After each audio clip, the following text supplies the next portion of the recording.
달빛 아래 사연 한수 채널 구독자 여러분, 오늘도 시청해주셔서 감사합니다. 행복하고 즐거운 시간 되시길 바라며 오늘의 사연 시작하겠습니다. 비가 쏟아지는 강원도 최전방 사단 훈련장 뒤편, 윤아린 대위는 피투성이가 된 채 차가운 땅바닥에 쓰러져 있었습니다. 얼굴과 팔에는 선혈이 번져 있었고 군복은 여기저기 찢겨 있었죠. 빗물과 피가 뒤섞여 흘러내리는 모습은 차마 눈뜨고 보기 힘든 광경이었어요. 4월 중순의 봄비는 차가웠고 그 차가운 빗물이 할인의 상처를 씻어내며 땅으로 스며들었습니다. 대위님, 대위님, 정신 좀 차리세요. 할인의 후임인 송혜진 중사가 울먹이며 외쳤습니다. 혜진의 손은 떨리고 있었어요. 26살의 젊은 중사는 이런 상황을 처음 마주했죠. 불과 30분 전까지만 해도 할인은 회계비리 자료를 들고 본부로 향하고 있었거든요. 이번엔 반드시 바로잡겠습니다라던 할인의 단호한 목소리가 아직도 혜진의 귀에 생생했습니다. 그때 할인의 눈빛은 확고했어요. 3년 동안 추적해온 비리의 결정적 증거를 마침내 확보했다는 자신감이 넘쳤죠. 하지만 작전참모 오진철 중령은 달랐습니다. 그는 할인을 작전실 구석으로 끌고 가더니 거칠게 밀쳤어요. 여자가 뭘 안다고 감히 군을 더럽히냐. 오진철의 주먹이 할인의 얼굴을 강타했습니다. 한 대, 두 대, 세 대. 할인은 비틀거리며 벽에 부딪혔지만 끝까지 자료를 놓지 않았어요. 중령님, 이건 명백한 횡령입니다. 그러자 오진철은 더욱 격분했죠. 2년이 끝까지. 그의 발길질이 할인의 옆구리를 찍었습니다. 갈비뼈에 충격이 전해지며 할인은 신음을 흘렸어요. 주변에 있던 다른 장교들은 고개를 돌렸습니다. 누군가는 휴대폰을 꺼내 들었다가 다시 주머니에 넣었어요. 또 누군가는 복도를 지나가다 소리를 듣고도 발걸음을 재촉했죠. 행정반장 김소령은 작전실 앞을 지나가다 멈춰 섰습니다. 안에서 들려오는 비명소리, 무언가 부딪히는 소리. 하지만 그는 잠시 망설이다가 고개를 저으며 자리를 떠났어요. 나까지 휘말릴 순 없어. 아무도 나서지 않았습니다. 여군 장교 한 명의 외침은 그렇게 빗소리에 묻혀버렸어요. 할인은 바닥에 쓰러진 채 천장을 바라봤습니다. 시야가 흐릿해지고 귀에서는 이명이 울렸죠. 이대로 끝나는 건가? 그 순간 할인의 머릿속에 남편 박도윤의 얼굴이 떠올랐어요. 그리고 장인 박무연의 따뜻한 미소도. 할인아, 넌 이 나라를 지키는 훌륭한 군인이야. 박무연이 할인의 임관식 날 해준 말이었죠. 그 말이 할인에게 힘을 주었습니다. 할인은 마지막 힘을 짜내 주머니에서 휴대폰을 꺼냈습니다. 피 묻은 손가락으로 화면을 터치하며 카메라 앱을 켰죠. 손가락이 제대로 움직이지 않았어요.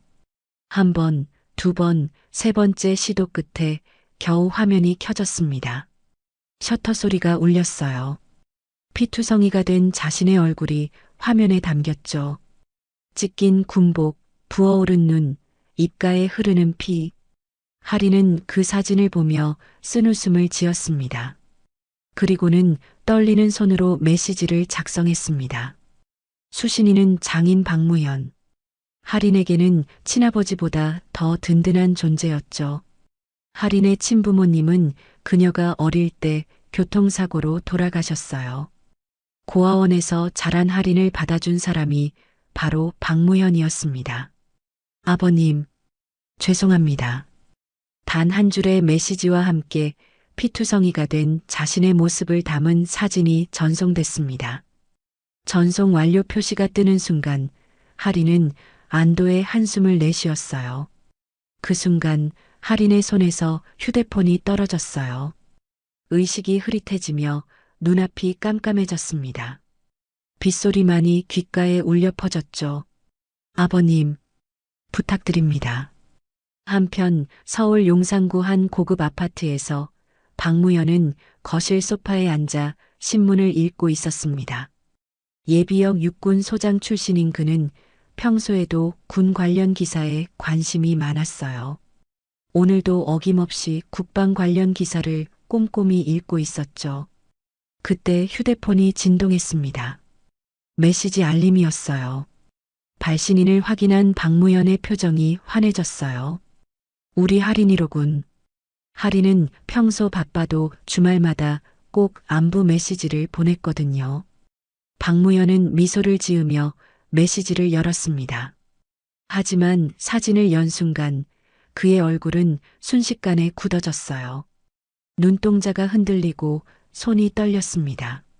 이게 대체 화면 속에는 피투성이가 된 며느리의 얼굴이 있었어요.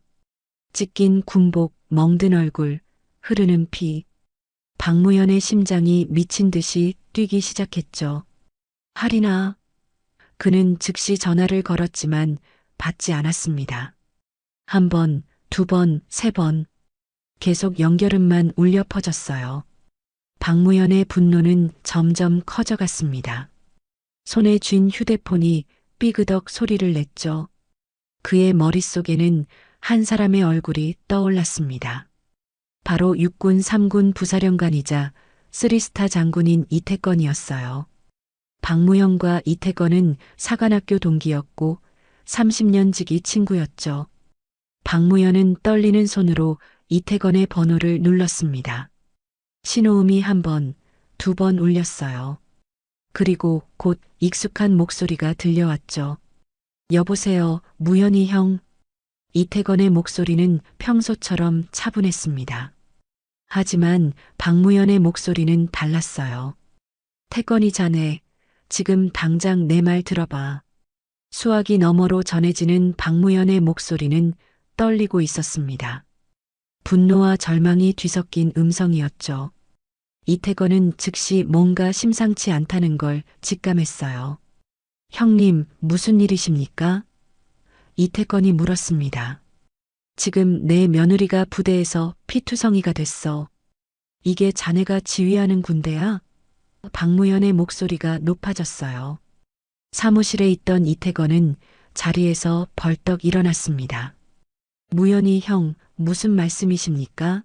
며느리분이라면 윤아린 대위 말씀이신가요? 이태건의 얼굴이 굳어졌죠. 사진을 보내주지. 이게 지금 군이야 아니면 깡패 소굴이야? 박무현의 손가락이 화면을 터치했습니다. 전송 버튼을 누르는 순간 그의 눈에서는 눈물이 흘러내렸어요. 30년 군 생활을 하며 한 번도 눈물을 보인 적 없던 박무현이었습니다. 하지만 지금은 달랐죠. 딸처럼 아끼던 며느리가 피투성이가 된 모습을 보고 참을 수가 없었어요. 몇 초 후 이태건의 휴대폰에 사진이 도착했습니다. 화면을 확인하는 순간 이태건의 눈빛이 변했어요. 평소 온화하던 그의 표정이 얼음처럼 차가워졌습니다. 이게 대체 사진 속 윤아린 대위의 모습은 참혹했어요. 얼굴은 피로 범벅이었고 군복은 찢겨 있었으며 눈은 반쯤 감긴 상태였죠. 이태건의 손이 떨렸습니다. 무현이 형, 제가 지금 즉시 출동하겠습니다. 이태건의 목소리는 낮았지만 단호했어요. 빨리 가봐. 우리 할인이가 죽으면 나도 가만히 있지 않을 거야. 박무현의 경고는 협박이 아니었습니다. 진심이었죠. 통화가 끊긴 후 이태건은 즉시 보좌관실로 뛰어갔어요. 한기철 대령. 이태건이 외쳤습니다. 보좌관 한기철 대령이 황급히 일어났어요. 예, 장군님. 헬기 즉시 준비해. 강원도 최전방 제7사단으로 간다. 이태건의 명령은 간결했지만 무게감이 달랐습니다. 한기철은 3년 동안 이태건을 보좌했지만 이런 표정은 처음 봤어요. 장군의 눈빛에는 분노와 살기가 서려 있었죠. 지금 즉시입니까? 한기철이 물었습니다. 지금 당장이야. 3분 안에 준비 안 되면 자네도 각오해. 이태건의 목소리는 차가웠어요. 한기철은 더 이상 묻지 않고 전화기를 들었습니다. 항공대에 연락. 장군님 헬기 즉시 이륙 준비. 목적지는 강원도 제7사단. 수화기 너머로 당황하는 목소리가 들렸지만 한기철은 단호하게 재차 명령했죠. 이태건은 집무실로 돌아와 군복 상의를 다시 여미고 모자를 썼습니다. 거울에 비친 자신의 모습을 보며 그는 이를 악물었어요. 감히 내 관할 부대에서. 이태건은 군인이기 전에 정의를 중시하는 사람이었습니다. 특히 약자를 괴락키는 행위를 절대 용납하지 않았죠. 그런 그에게 여군 장교가 폭행당했다는 사실은 참을 수 없는 일이었어요. 5분 후 군단 본부 옥상 헬기장에 검은색 UH-60 헬기 세대가 대기하고 있었습니다. 엔진이 예열되며 굉음이 울려 퍼졌어요. 이태건이 헬기로 걸어가자 조종사들이 일제히 경례를 올렸습니다. 장군님, 준비 완료했습니다. 이태건은 고개를 끄덕이고 헬기에 올랐어요. 헬기 블레이드가 회전하기 시작했습니다. 굉음과 함께 바람이 사방으로 휘몰아쳤죠. 헬기가 천천히 떠오르며 서울 상공을 가로질렀어요. 창밖으로 보이는 도시의 불빛들이 빠르게 지나갔습니다. 이태건은 창밖을 보며 주먹을 쥐었어요. 윤활인 대위, 조금만 버텨라. 헬기 안은 무거운 침묵이 흘렀습니다. 한기철 대령은 태블릿으로 제7사단의 인사 기록을 검색하고 있었어요. 장군님, 제7사단 작전 참모는 오진철 중령입니다. 사관학교 53기 근무 평정은 보통 수준입니다. 한기철이 보고했죠. 오진철. 이태건은 그 이름을 되뇌었습니다. 차가운 음성이었어요. 사단장은 누구지? 이태건이 물었습니다. 김영태 준장입니다. 올해 사단장으로 부임한 지 6개월 되었습니다. 한기철이 대답했어요. 김영태. 그 친구 내가 알지. 참모대학 동기야. 이태건의 표정이 더욱 굳어졌습니다. 동기가 지휘하는 부대에서 이런 일이. 한편 강원도 제7사단에서는 여전히 빗물이 쏟아지고 있었습니다. 송혜진 중사는 의무실로 할인을 옮긴 후 군의관에게 애원하고 있었어요. 군의관님, 제발 대위님 좀 살려주세요. 군의관 이성훈 대위가 할인의 상태를 확인하며 고개를 저었습니다. 갈비뼈 골절, 뇌진탕 의심, 출혈도 심해. 큰 병원으로 후송해야 해요. 지금 후송 가능한가요? 혜진이 물었습니다. 날씨가 이런데 헬기는 못 띄워요. 구급차로 가야 하는데. 이성훈의 말이 끝나기도 전에 밖에서 굉음이 들려왔어요.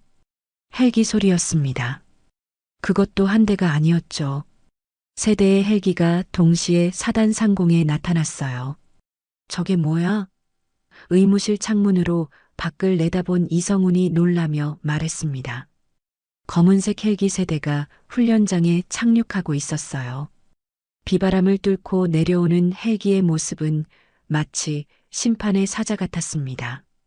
부대 전체가 긴장했죠. 헬기 문이 열리고 이태건 중장이 내렸습니다. 삼성 장군 계급장이 빗물에도 빛났어요. 그의 뒤로 한기철 대령과 헌병대 요원들이 쏟아져 나왔습니다. 이태건의 표정은 차가웠고 눈빛은 날카로웠죠. 작전 참모 오진철, 지금 당장 앞으로 나와.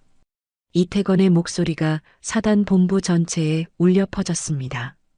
비바람 소리마저 잠시 멈춘 듯 했어요. 훈련장에 모여있던 장교들과 병사들은 숨을 죽였습니다. 3스타 장군이 직접 부대에 나타난 것도 놀라운 일인데 그 표정과 분위기가 심상치 않았거든요. 본부 건물 2층에서 상황을 지켜보던 오진철 중령의 얼굴이 새하얗게 질렸어요.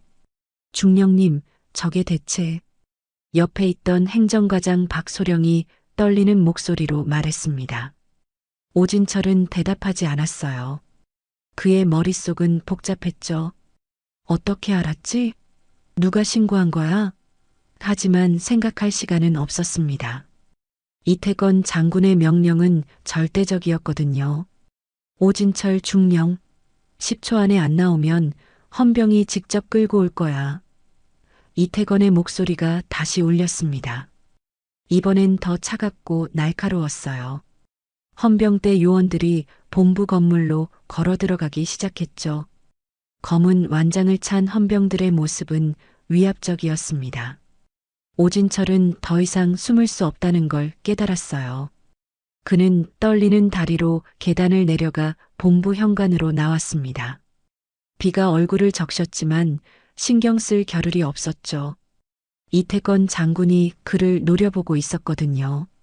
오진철 중령, 앞으로 나와. 이태건의 명령에 오진철은 비틀거리며 앞으로 걸어 나왔습니다. 이태건은 손에 들고 있던 봉투를 바닥에 내던졌어요. 봉투에서 사진 한 장이 떨어져 나왔습니다. 빗물에 젖은 사진 속에는 피투성이가 된 윤아린 대위의 모습이 담겨 있었죠. 이게 내가 만든 결과야. 이태건의 목소리는 낮았지만 분노로 가득했습니다. 오진철은 사진을 보고 입술을 떨었어요. 그게 말입니다. 오진철이 더듬거렸습니다. 입 닫아. 이태건이 차갑게 말했어요. 변명은 군법회의에서 해. 지금부터 이 부대는 내가 직접 조사한다. 그 말과 동시에 헌병대 요원들이 오진철의 양팔을 붙잡았습니다. 잠깐만요. 장군님, 이건 오해입니다. 오진철이 소리쳤지만 아무도 듣지 않았어요.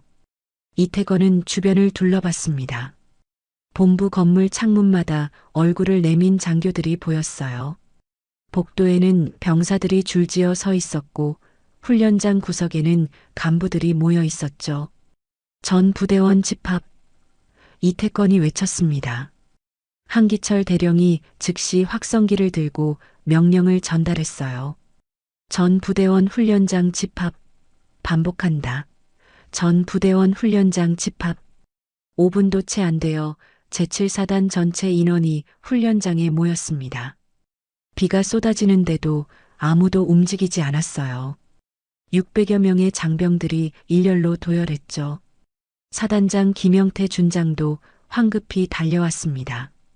장군님, 이게 대체 무슨...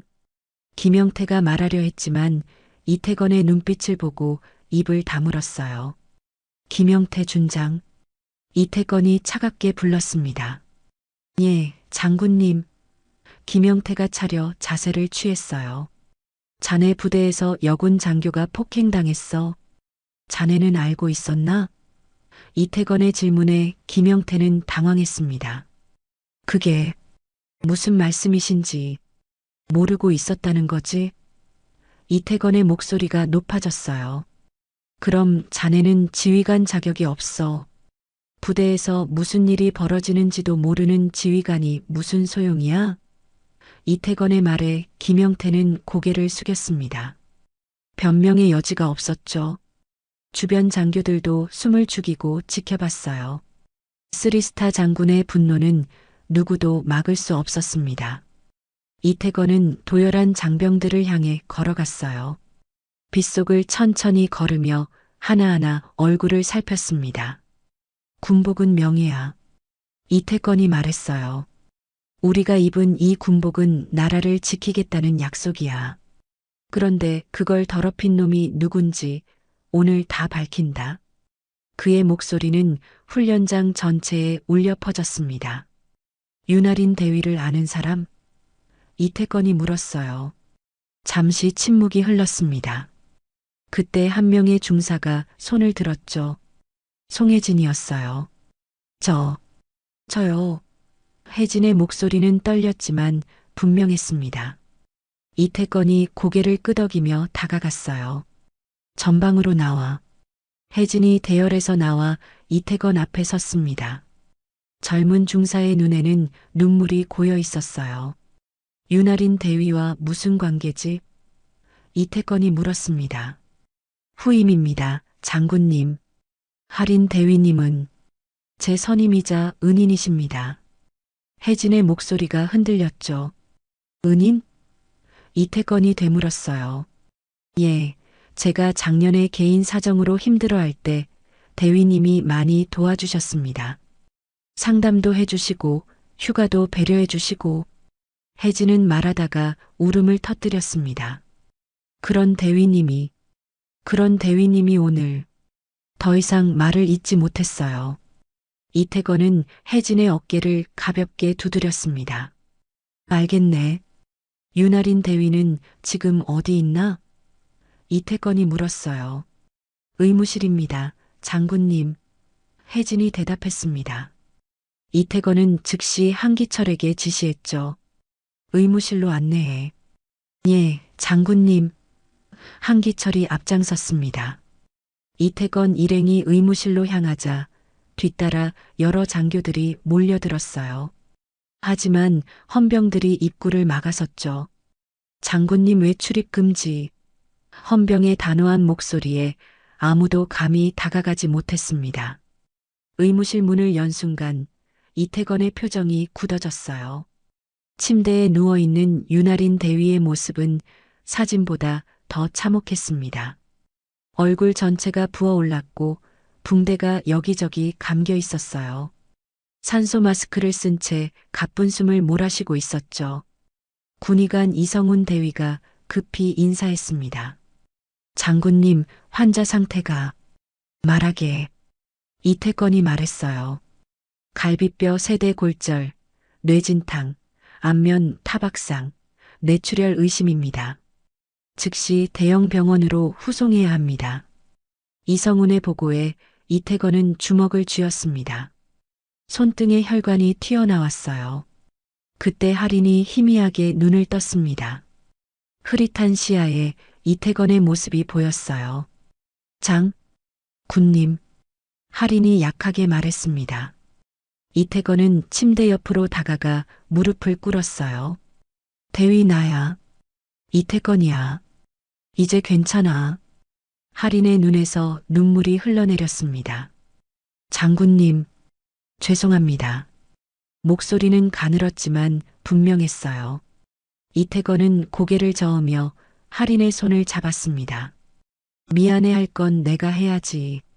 내가 제대로 관리하지 못해서 자네가 이런 일을 당했어. 그의 목소리에는 자책감이 묻어났죠. 아닙니다.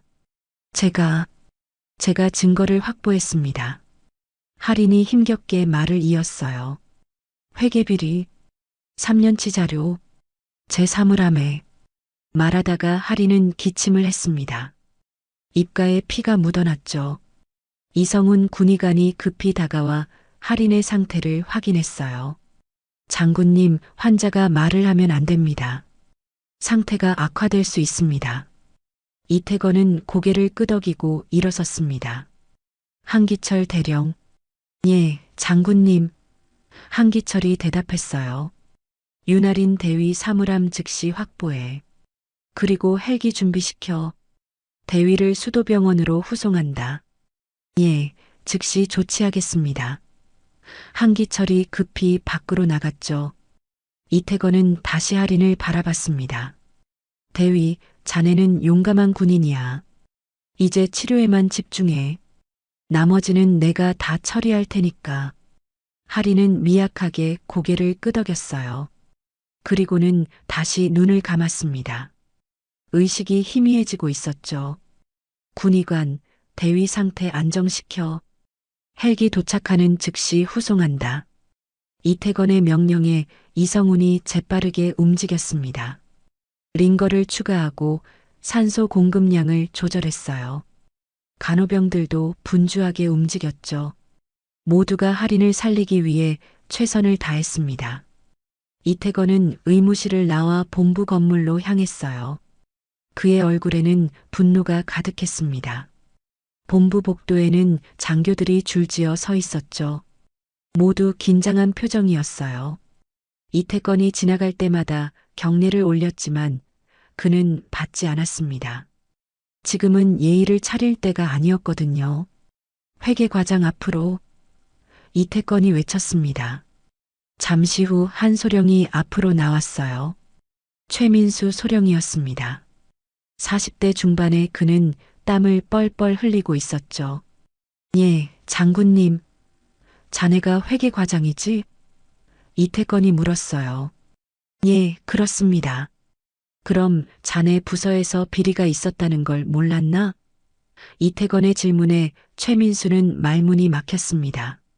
그게 대답 못하는 걸 보니 알고 있었거나 아니면 공범이거나 둘 중 하나겠군. 이태건의 말에 최민수의 얼굴이 창백해졌어요. 아닙니다. 저는 정말 몰랐습니다. 최민수가 급히 변명했습니다. 몰랐다고? 3년 동안 자네 코앞에서 벌어진 일을 몰랐다는 게 말이 되나? 이태건의 목소리가 높아졌죠. 주변 장교들이 더욱 긴장했습니다.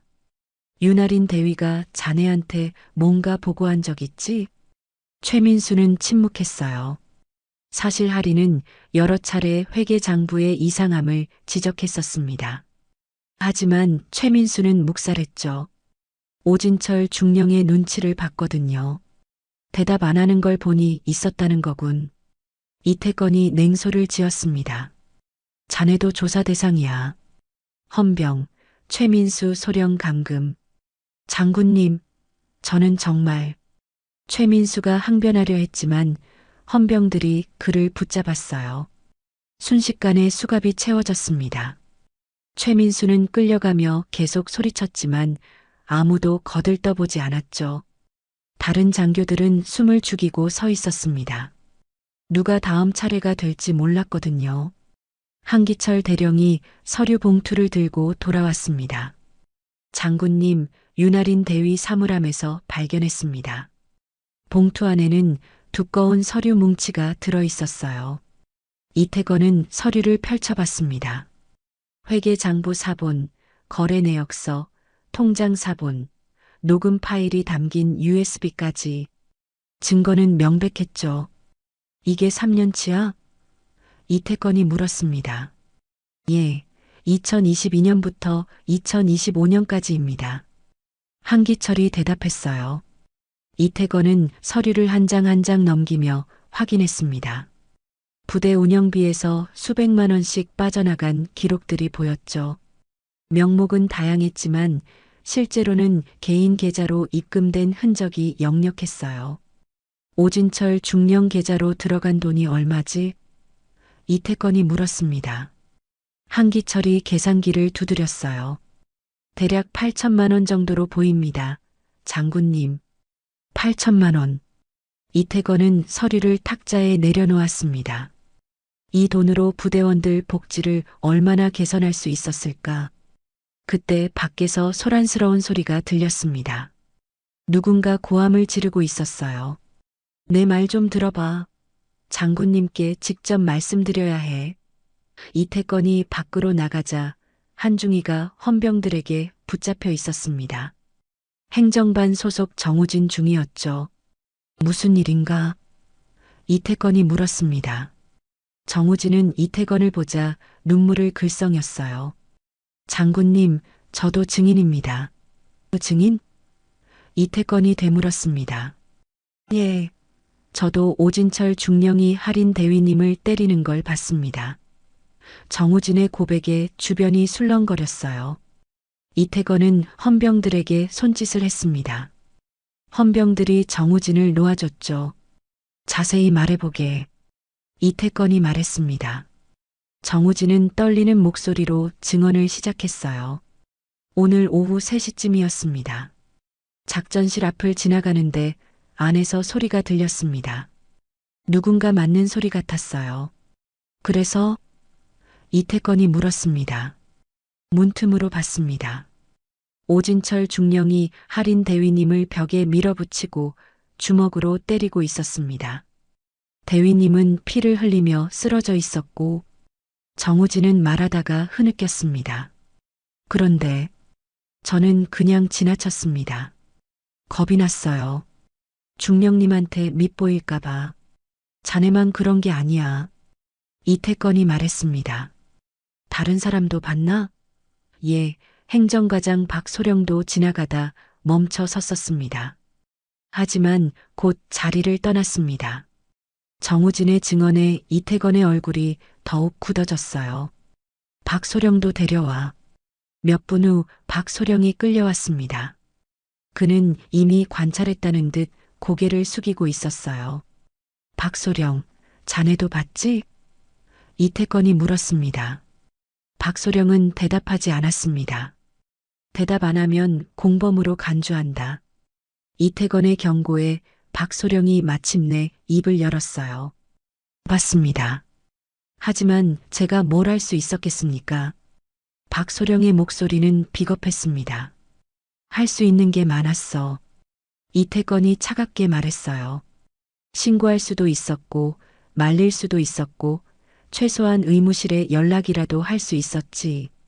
하지만 자넨 아무것도 안 했어. 박소령은 고개를 더욱 숙였습니다. 변명의 여지가 없었어요. 이태건은 한숨을 내쉬며 주변을 둘러봤습니다. 이 부대에 양심 있는 사람이 아무도 없나? 그의 목소리에는 실망이 묻어났죠. 장교들은 모두 침묵했습니다.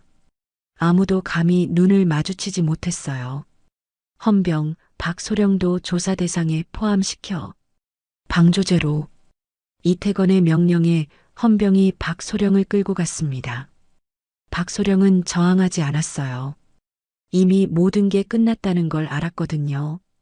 복도는 무거운 침묵에 휩싸였습니다. 장교들은 서로의 얼굴을 쳐다보지 못했죠. 이태건은 사단장 김영태 준장을 바라봤습니다. 김 준장, 지휘관실로 가세. 예, 장군님. 김영태가 앞장서 걸었어요. 둘은 사단장실로 들어갔습니다. 문이 닫히자 이태건은 창밖을 바라봤어요. 비는 여전히 쏟아지고 있었습니다. 자네 부대가 이 지경이 됐는데 할 말 있나? 이태건이 물었습니다. 김영태는 대답하지 못했어요. 사단장이 뭐 하는 사람인가? 부대원들 챙기고 기강 잡고 문제 해결하는 사람 아닌가? 이태건의 목소리가 높아졌습니다. 그런데 자네 부대에선 여군 장교가 폭행당하고 회계 비리가 3년이나 계속됐어. 김영태는 무릎을 꿇었습니다. 장군님, 제 불찰입니다. 변명하지 않겠습니다. 그의 목소리는 떨렸어요. 변명으로 될 문제가 아니야. 이태건이 책상을 쳤습니다. 자네 때문에 한 젊은 장교가 죽을 뻔했어. 그것도 적이 아니라 같은 군인한테 당할 뻔했다고. 죄송합니다. 김영태는 더 이상 말을 잇지 못했습니다. 눈에서 눈물이 흘러내렸죠. 이태건은 한숨을 내쉬며 의자에 앉았어요. 김 준장, 자네 군 생활 25년이지? 예, 그렇습니다. 그동안 배운 게 뭔가? 계급장 다는 법만 배웠나? 김영태는 대답하지 못했습니다. 이태건의 말은 가혹했지만 사실이었거든요. 내일 아침까지 사표 써. 명예롭게 떠나고 싶으면 스스로 결정해. 이태건의 말에 김영태는 고개를 끄덕였어요. 예, 명심하겠습니다. 그때 한기철 대령이 급히 들어왔습니다. 장군님, 헬기 준비 완료했습니다. 윤아린 대위 후송 가능합니다. 좋아, 즉시 출발시켜. 이태건이 일어서며 말했습니다. 김영태도 따라 일어났죠. 자네는 여기 남아서 부대 수습해. 내가 돌아올 때까지 모든 장교는 대기 상태야. 의무실로 돌아온 이태건은 할인을 실은 들것을 확인했습니다. 할인의 얼굴은 여전히 창백했어요. 이성훈 군의관이 동행 준비를 하고 있었죠. 군의관, 환자 상태는? 이태건이 물었습니다. 안정시켰습니다만 빨리 수술을 받아야 합니다. 알았네. 최선을 다해주게. 이태건이 말했어요. 들것이 헬기로 옮겨졌습니다. 송혜진 중사도 함께 타려 했지만 헌병이 막아섰죠. 중사님은 여기 남으셔야 합니다. 하지만 대위님이 혜진이 항변하려 했지만 이태건이 손을 들어 제지했어요. 중사, 자네 마음은 알겠네. 하지만 지금은 증인으로서 여기 남아야 해. 이태건의 말에 혜진은 눈물을 흘리며 고개를 끄덕였습니다. 대위님, 꼭 살아 돌아오세요. 혜진의 외침이 헬기 굉음에 묻혔어요. 헬기가 천천히 떠오르며 서울을 향해 날아갔습니다. 이태건은 헬기를 바라보다가 다시 본부로 향했어요. 아직 할 일이 많았습니다. 본부 회의실에는 주요 간부들이 모여 있었죠. 작전과장, 인사과장, 정보과장, 군수과장. 모두 긴장한 표정이었습니다. 안께들, 이태건이 말했습니다. 간부들이 자리에 앉았어요. 오늘부터 이 부대는 특별조사를 받는다. 군단 감찰실과 헌병대가 합동으로 진행할 거야. 이태건의 선언에 회의실이 술렁거렸습니다. 모든 회계장부, 인사기록, 작전 일지를 제출해. 하나라도 누락되거나 조작된 게 발견되면 그 책임자는 구속이야. 간부들의 얼굴이 창백해졌어요. 특히 군수과장 이소령은 손이 떨리고 있었습니다. 이소령, 왜 떠나? 이태건이 물었죠. 아닙니다, 장군님. 이소령이 더듬거렸어요. 떨 이유가 있나? 이태건의 날카로운 질문에 이소령은 땀을 흘렸습니다. 혹시 자네도 오진철 중령과 관련이 있나? 이태건이 물었습니다. 이소령은 침묵했어요. 하지만 그 침묵이 대답이었죠. 한기철 대령, 이소령 장부 먼저 확인해. 예, 장군님. 한기철이 즉시 움직였습니다. 이소령은 자리에서 일어나려 했지만 헌병이 제지했어요. 앉아 있어. 도망갈 생각 말고. 이태건의 명령에 이소령은 다시 앉았습니다. 다른 간부들도 불안한 표정으로 서로를 쳐다봤죠. 나머지 분들은 깨끗하길 바래. 만약 비리에 연루됐다면 지금이라도 자수해. 그게 자네들한테 유리할 거야. 잠시 침묵이 흘렀습니다. 그때 인사과장 조중령이 천천히 손을 들었어요. 장군님, 조중령의 목소리는 떨렸습니다. 말해보게. 이태건이 말했죠. 저도 알고 있었습니다. 오진철 중령의 비리를. 조중령의 고백에 회의실이 술렁거렸어요. 자세히 말해. 이태건이 차분하게 말했습니다. 작년 가을쯤이었습니다. 우연히 오진철 중령이 회계과장과 통화하는 걸 들었습니다. 부대 자금을 빼돌리는 얘기였어요. 조 중령은 고백을 이어갔습니다. 그때 제지했어야 하는데 저도 겁이 났습니다. 오진철 중령은 사단 내에서 실세였거든요. 그래서 묵인했다는 거지? 이태건이 물었습니다. 예, 죄송합니다. 조 중령은 고개를 숙였어요. 자네도 조사 대상이야. 하지만 자수한 점은 참작하지. 이태건의 말에 조 중령은 안도의 한숨을 내쉬었습니다. 적어도 구속은 면할 수 있을 것 같았거든요. 회의는 밤늦게까지 이어졌습니다. 한 명 한 명 신문하고 진술을 받고 증거를 확인했어요. 이태건은 잠시도 쉬지 않았습니다. 커피를 마시며 서류를 검토하고 통화하고 지시를 내렸죠. 한기철 대령도 지쳐 보였지만 묵묵히 일을 처리했어요. 자정이 넘어서야 이태건은 잠시 쉬기 위해 사단장실로 들어갔습니다. 소파에 앉아 눈을 감았어요. 하지만 머릿속에는 할인의 피투성이 얼굴이 떠올랐습니다. 내가 좀 더 일찍 알았더라면. 자책감이 밀려왔죠. 휴대폰이 울렸습니다. 박무현이었어요. 태건이, 할인이는 어떻게 됐나? 박무현의 목소리는 다급했습니다. 형님, 지금 수도병원으로 후송했습니다. 곧 수술 들어갈 겁니다. 이태건이 대답했어요. 수술? 그 정도로 심각한가? 박무연의 목소리가 떨렸죠. 갈비뼈 골절에 뇌출혈이 있습니다. 하지만 최고의 의료진이 담당하니 걱정 마십시오. 이태건이 안심시켰습니다. 그놈들은 어떻게 됐어? 박무연이 물었어요. 오진철 중령 포함 넷을 구속했습니다. 나머지도 조사 중입니다. 잘했네. 한 놈도 놓치지 마. 박무연의 목소리는 차갑게 가라앉았습니다. 그럴 겁니다, 형님. 제가 직접 끝까지 책임지겠습니다.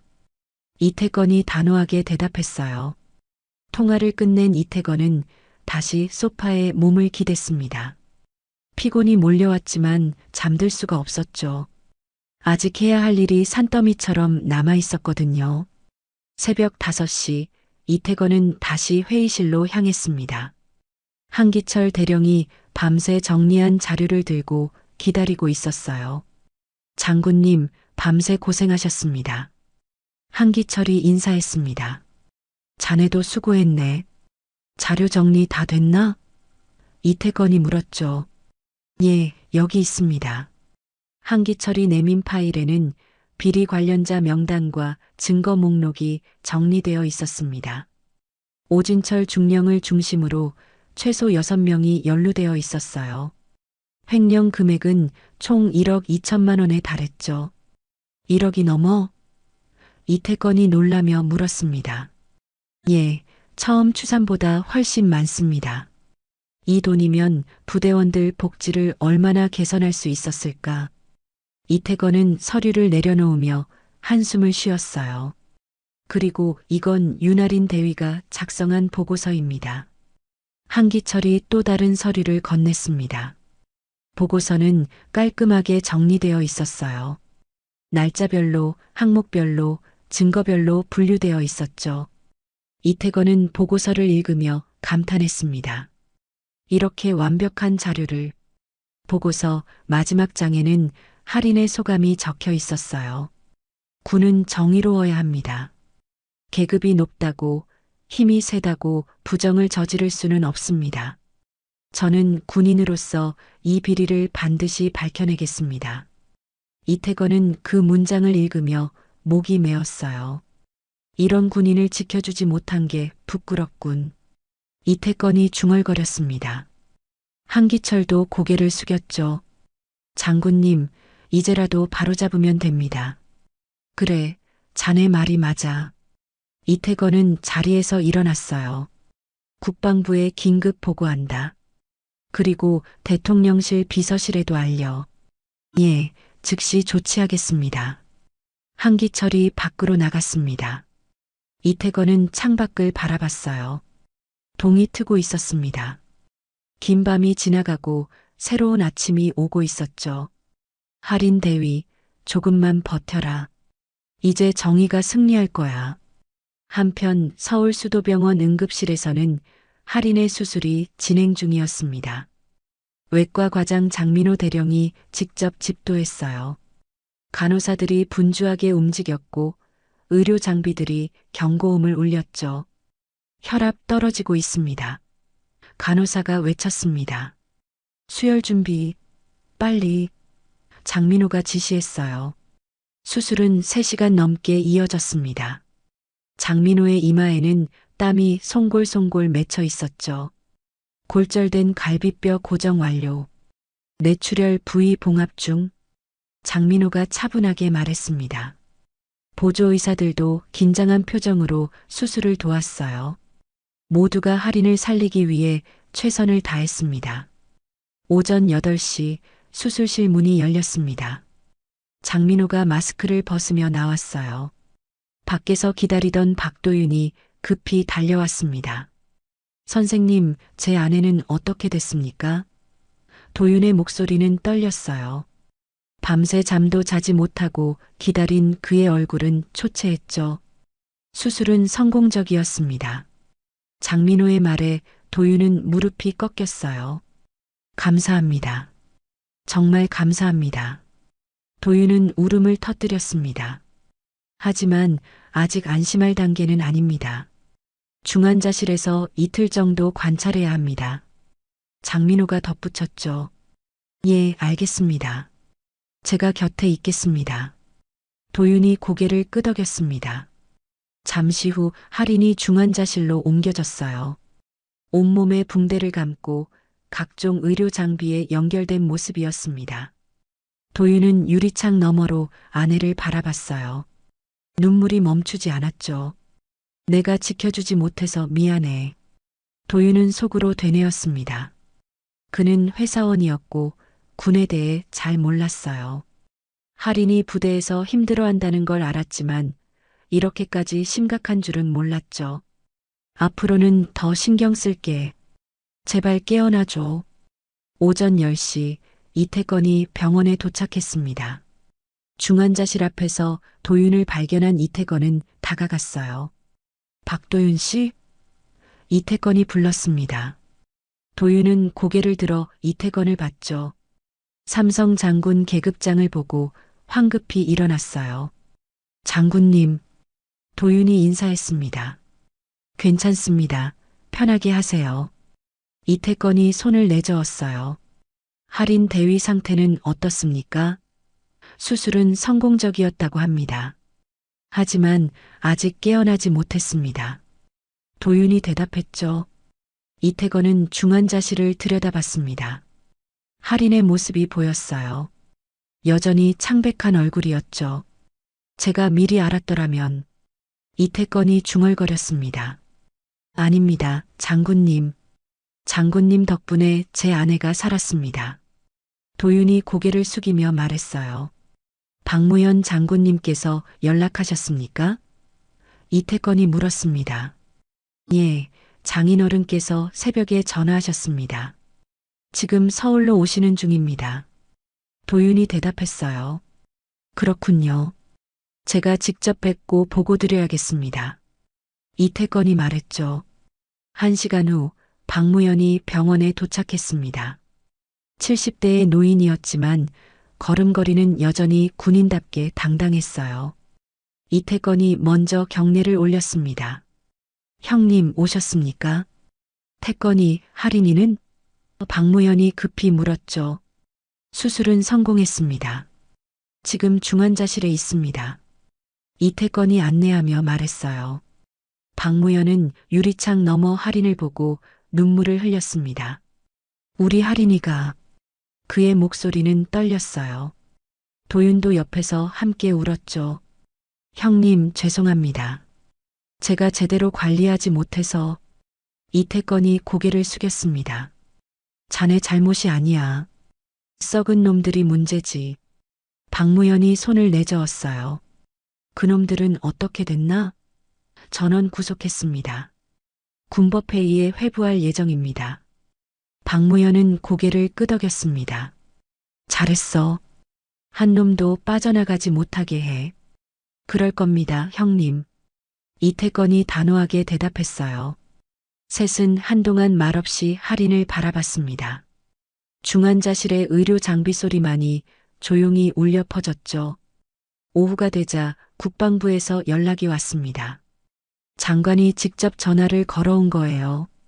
이태건 장군, 상황 파악했습니다. 어떻게 이런 일이 벌어질 수 있습니까? 장관의 목소리는 분노로 가득했습니다. 죄송합니다, 장관님.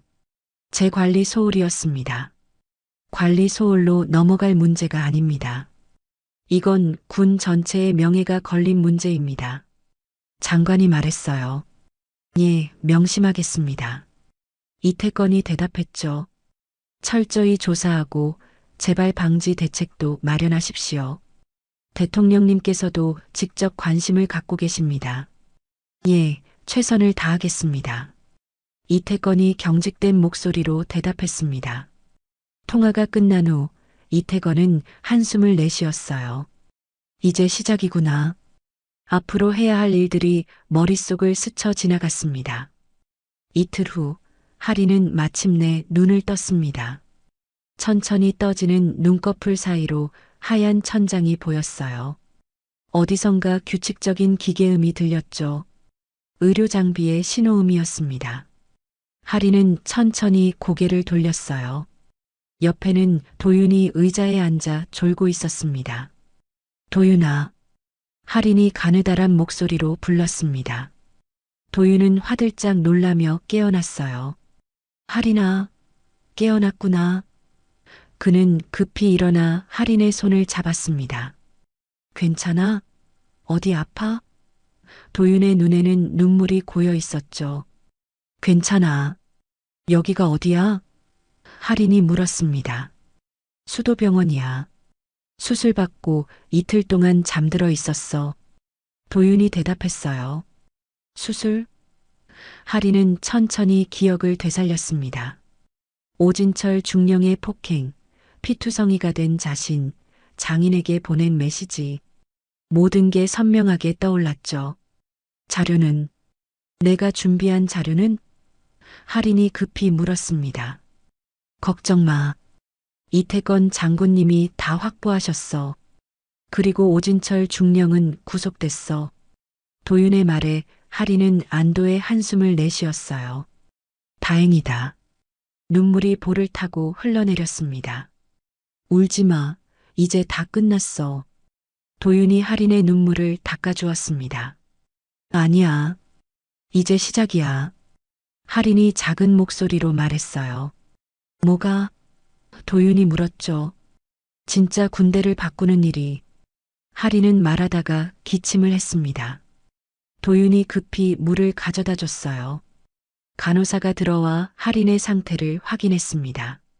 대위님 깨어나셨군요. 기분이 어떠세요? 좀 아프긴 하지만 견딜만해요. 하린이 대답했습니다. 잘 참으셨습니다. 회복이 빠른 편이에요. 간호사가 미소 지으며 말했죠. 의사 장민호가 회진을 왔습니다. 윤아린 대위, 의식이 돌아왔다니 다행입니다. 감사합니다, 선생님. 하린이 고개를 숙였어요. 아직 무리하시면 안 됩니다. 최소 2주일은 안정을 취하셔야 합니다. 장민호가 당부했죠. 오후가 되자 박무연이 병실을 찾아왔습니다. 하린아. 박무연의 목소리는 떨렸어요. 아버님. 하린도 울먹였습니다. 박무연은 하린의 침대 옆에 앉아 손을 잡았어요. 고생했구나. 정말 많이 고생했어. 죄송해요, 아버님. 걱정 끼쳐드렸어요. 하린이 말했습니다. 무슨 소리야? 자네는 잘못한 게 없어. 잘못한 건 그 썩은 놈들이지.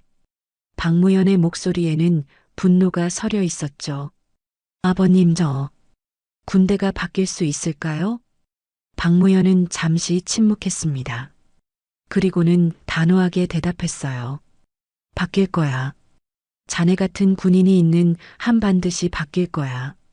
제가 뭘 할 수 있을까요? 하린이 물었습니다. 일단 회복부터 해. 그 다음은 그때 가서 생각하자. 이태건도 병실을 방문했습니다. 윤아린 대위 깨어났다니 다행입니다. 장군님, 감사합니다. 하린이 격려를 하려 했지만 이태건이 제지했어요. 지금은 환자니까 편히 쉬세요. 장군님, 비리 조사는 어떻게 됐습니까? 전부 밝혀냈습니다. 오진철 중령 외에 5명이 더 연루되어 있었어요.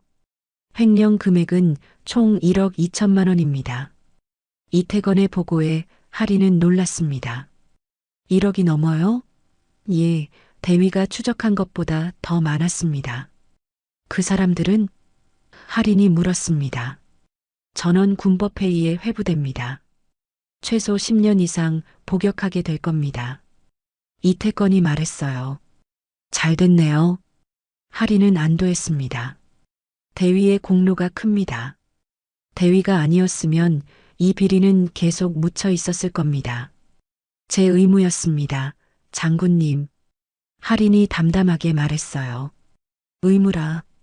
대단한 군인입니다. 이태건이 감탄하며 말했죠. 그런데 장군님, 제가 궁금한 게 있습니다. 무엇입니까? 왜 그렇게 빨리 오셨어요? 장인어른께서 연락하신 지 1시간도 안 돼서 도착하셨잖아요. 이태건은 미소를 지었습니다. 박무현 장군님은 저의 은인입니다. 제가 소위 시절 실수로 큰 문제를 일으켰을 때 장군님이 구해주셨어요. 그 은혜를 평생 잊을 수 없습니다. 그런 사연이 할인이 놀라며 말했어요. 그리고 대위는 제 관할 부대 소속입니다. 제 부대원을 지키는 건 제 의무죠. 이태건이 단호하게 말했습니다. 할인은 고개를 숙였어요. 감사합니다, 장군님. 정말 감사합니다. 천만에요. 이제 푹 쉬세요. 일주일이 지나고 할인은 일반 병동으로 옮겨졌습니다. 상태가 많이 호전된 거예요. 송혜진 중사가 면회를 왔습니다. 대위님, 혜진은 할인을 보자마자 울음을 터뜨렸어요. 혜진아, 울지 마. 나 괜찮아. 할인이 웃으며 말했습니다. 정말 걱정했어요. 대위님 쓰러지셨을 때 저 정말 무서웠어요. 혜진이 흐느꼈어요. 미안해. 걱정 끼쳤구나. 아니에요. 대위님은 정말 대단하세요. 대위님 덕분에 부대가 깨끗해졌어요. 혜진이 말했죠. 부대 분위기는 어때? 할인이 물었습니다. 많이 바뀌었어요. 이태건 장군님이 직접 특별 교육을 실시하셨어요. 인권 교육, 비리 신고 교육, 성평등 교육까지. 혜진이 설명했어요. 그래, 다행이다. 그리고 오진철 중령 자리에 새로운 작전 참모가 오셨어요. 정말 좋은 분이세요. 대위님 이야기를 듣고 직접 위로 편지를 보내주셨어요. 혜진이 편지를 건넸습니다. 할인은 편지를 읽으며 미소를 지었어요. 모두가 대위님 돌아오시길 기다리고 있어요. 혜진이 말했습니다. 나 돌아갈 수 있을까? 할인이 불안하게 물었어요. 당연하죠. 대위님은 영웅이에요. 혜진이 단호하게 말했죠. 할인은 그 말에 위로를 받았습니다. 2주일 후 국방부에서 공식 발표가 있었습니다. 뉴스에는 제7사단 회계비리 사건, 전원 유죄 판결이라는 자막이 떠올랐어요. 오진철 중령은 15년형을 선고받았고 나머지도 최소 5년 이상의 징역형을 받았죠. 윤아린 대위의 용기 있는 제보로 군 내부 비리가 밝혀졌습니다. 국방부는 윤 대위에게 감사장과 함께 특별 포상을 수여할 예정입니다. 뉴스 앵커가 말했어요. 할인은 병실에서 뉴스를 보며 눈물을 흘렸습니다. 도윤이 옆에서 손을 잡아주었어요. 자랑스러워, 여보. 고마워. 할인이 웃으며 말했습니다. 이제 정말 끝난 것 같아? 도윤이 물었죠. 아니, 이제 시작이야. 진짜 변화는 지금부터야. 그날 저녁 대통령실에서 연락이 왔습니다. 비서실 연락관 최성우가 직접 병원을 방문한 거예요. 윤아린 대위님이십니까? 예, 그렇습니다. 할인이 대답했습니다. 대통령님께서 직접 말씀하셨습니다. 최성우가 서류를 꺼내며 말했어요. 윤아린 대위의 행동은 대한민국 군의 명예를 지킨 것이다. 용기 있는 제보에 감사하며 이러한 군인이 더 많아지길 바란다. 최성우가 대통령의 말을 전했습니다. 할인은 감격하여 눈물을 흘렸어요. 석 달이 흘렀습니다. 할인은 완전히 회복되어 부대로 복귀할 준비를 하고 있었어요. 오늘은 특별한 날이었습니다. 군단 본부에서 공식 행사가 열리는 날이었거든요. 할인은 정복을 차려입고 거울을 봤어요. 얼굴의 상처는 거의 다 아물었지만 작은 흉터가 남아 있었죠. 여보, 준비됐어? 도윤이 물었습니다. 응, 됐어. 할인이 대답했어요. 떨려? 조금. 아니, 많이 떨려. 할인이 솔직하게 말했습니다.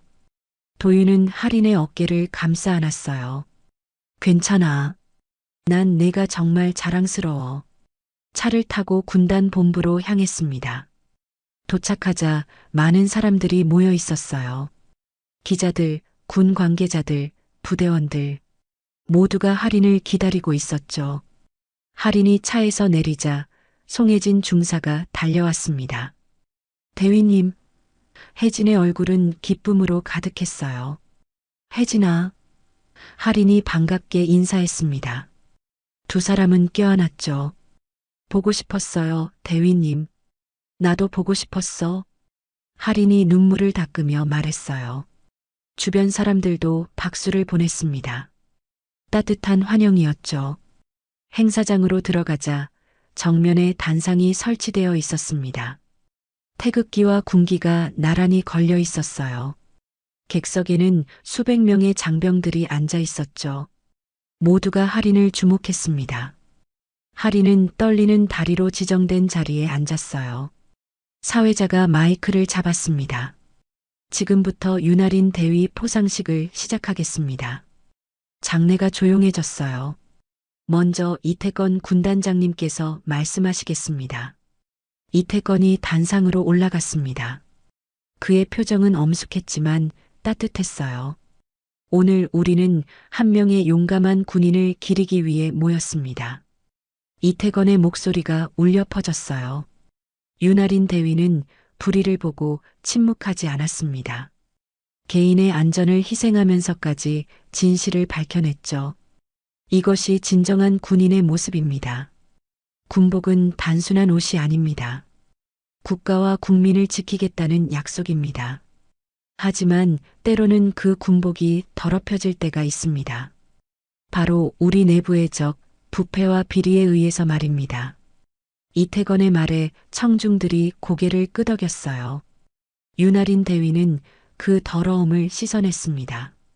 피를 흘리면서도 고통받으면서도 끝까지 싸웠습니다. 그 결과 우리 군은 더 깨끗해졌고 더 강해졌습니다. 이태건이 할인을 바라봤어요. 대위, 앞으로 나오십시오. 할인은 천천히 일어나 단상으로 걸어갔습니다. 떨리는 다리였지만 걸음은 당당했어요. 단상에 오르자 이태건이 훈장 상자를 열었습니다. 안에는 국방훈장 3일장이 들어있었죠. 붉은 리본에 매달린 훈장은 햇빛을 받아 빛났습니다. 대한민국 육군 윤아린 대위에게 국방훈장 3일장을 수여합니다. 이태건이 훈장을 할인의 가슴에 달아주었어요. 할인은 고개를 숙여 감사를 표했습니다. 장내에 박수가 터져 나왔죠. 우레와 같은 박수였습니다. 박무현도 객석에서 일어나 박수를 쳤어요. 그의 눈에는 눈물이 고여 있었습니다. 도윤도 감격하여 울고 있었죠. 할인은 그들을 보며 미소를 지었어요. 이제 윤아린 대위께서 한 말씀 하시겠습니다. 사회자가 말했습니다. 할인은 마이크 앞에 섰어요. 잠시 침묵이 흘렀습니다. 무슨 말을 해야 할까 고민하던 할인은 천천히 입을 열었어요. 저는 특별한 사람이 아닙니다. 할인의 목소리는 떨렸지만 분명했어요. 그저 군인으로서 해야 할 일을 했을 뿐입니다. 군인이란 무엇일까요? 계급장을 다는 거? 명령에 복종하는 거? 할인이 물었습니다. 물론 그것도 중요합니다. 하지만 더 중요한 건 양심입니다. 옳고 그름을 구분하는 능력, 그리고 그것을 실천하는 용기입니다. 저는 3년 동안 비리를 목격했습니다. 처음엔 두려웠어요. 제가 뭘 할 수 있을까, 혼자서 감당할 수 있을까 고민했죠. 할인의 목소리에 감정이 실렸어요. 하지만 포기할 수 없었습니다. 왜냐하면 저는 군인이니까요. 군인은 적과 싸우는 사람만이 아닙니다. 때로는 내부의 부정과 싸워야 합니다. 그것이 더 힘들 수도 있어요. 하지만 그것이 진정한 군인의 의무입니다.